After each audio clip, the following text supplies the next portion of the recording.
Hello everybody, this is AK. I'm back. So on screen you see a screenshot of an article that I came across this morning when I was browsing the net as usual, about how a Malaysian man gives himself just $10 a day to spend living in Singapore. And oh my goodness, many of us must be stunned like vegetable. Really? Is this possible in Singapore today? Is it possible? Of course, some of you would know that AK did it before. And giving myself only $10 of spending money a day when I was a young working adult. But that was 30 years ago, right? Is it still really possible? And apparently it is. I'm amazed. Good job. Well done. Yeah. Of course, I have said on many occasions that it is how much money that we save which will determine whether we can achieve FIRE earlier than later, or achieve FIRE at all.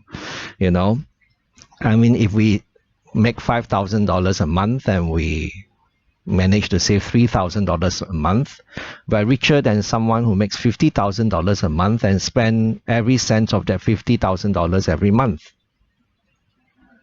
I mean, it is not rocket science, it's simple math. And for sure we'll be richer than someone who makes $50,000 a month but spends $60,000 a month, right?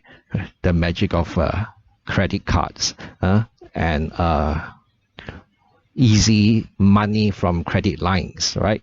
Or some installment programs, whatever, right? So, you know, when we read articles like this, don't be too cynical or skeptical, and definitely don't look down on people, right? And they are trying their best to make a better life for themselves, and especially to prepare for retirement. And if we are able to understand and look at this from the right perspective, we would be inspired to do more for ourselves and for our family so that we have a more comfortable life in future. You know, when I first started life as a working adult, I remember giving myself $300 in pocket money each month too. The rest of my salary I saved and I invested. For example, I bought my first lot of ST Engineering shares at $1.55 when I was still a young working adult, right? That was a long, long time ago, right? So when a friend found out that I was only giving myself $300 in pocket money each month, he said that I was living in abject poverty. Abject poverty. I like that phrase, you know, it has a punch to it. Yeah. And I happened to meet this friend a few years ago, right? I blog about this as well. When I was window shopping, which is a way of saying I was KLKK, you know, SAF lingo, like means just idling and not doing very much, right? This friend was waiting for his friend who was doing some real shopping and not window shopping like the cheapskate AK, right? And he offered to buy me a drink because he wasn't doing anything, he was just waiting for his wife. He bought me a drink, we sat down and we chatted. And he said I didn't change very much and still looked the same, except I had some white hair. But guess what did he ask me next? He asked, "Are you still living on $300 a month?" I was taken aback, but on hindsight, he was probably just joking lah, and trying to find something that we have in common to talk about. After all, had been a long time before, you know, since we met each other.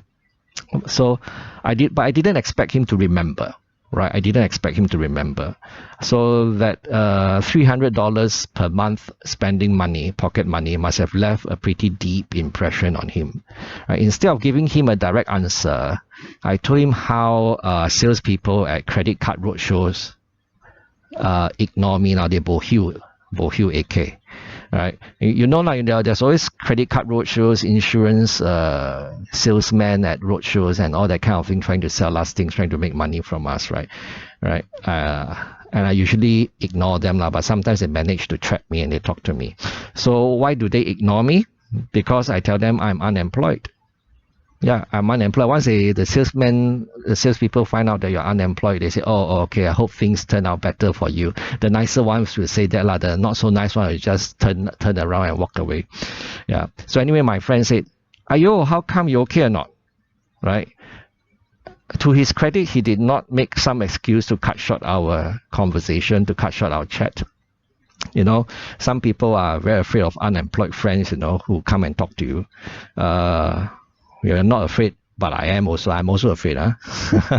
So I gave him a brief summary of what happened in my life. All right. And at the end of it, he was almost speechless. Right. His wife rang him shortly after, and he had to go, and he didn't say anything about me living in abject poverty again. But frankly, the question is, was I ever living in abject poverty? I think financial hardship, yes, during my teens, but I don't think I was ever in abject poverty, right? But it might have looked that way to some people because I was so stingy, right? I was so tight-fisted with money. I rarely bought new clothes, and I packed my lunch to work daily. So to some people, they would think that this guy is an orang miskin, or that's Malay for poor man. He must be a poor man. And it wasn't something I thought about at the time, and it's not something that's on my mind. But I suppose it might have looked that way, that I was living in abject poverty, because I didn't look prosperous, and definitely I didn't want to look prosperous when I wasn't prosperous. And now that I can be considered prosperous, I still don't look prosperous. So I think it is important to remind ourselves that it is not how much money we make that defines whether we have money, but how much money we save. So this is my story. Is it one of rags to riches? There will be different opinions, but I don't think so. I think it is my story. My story is simply about a regular person who wants to have the option to work if he wants to, and not because he has to. Okay? If AK can do it, so can you. Bye-bye.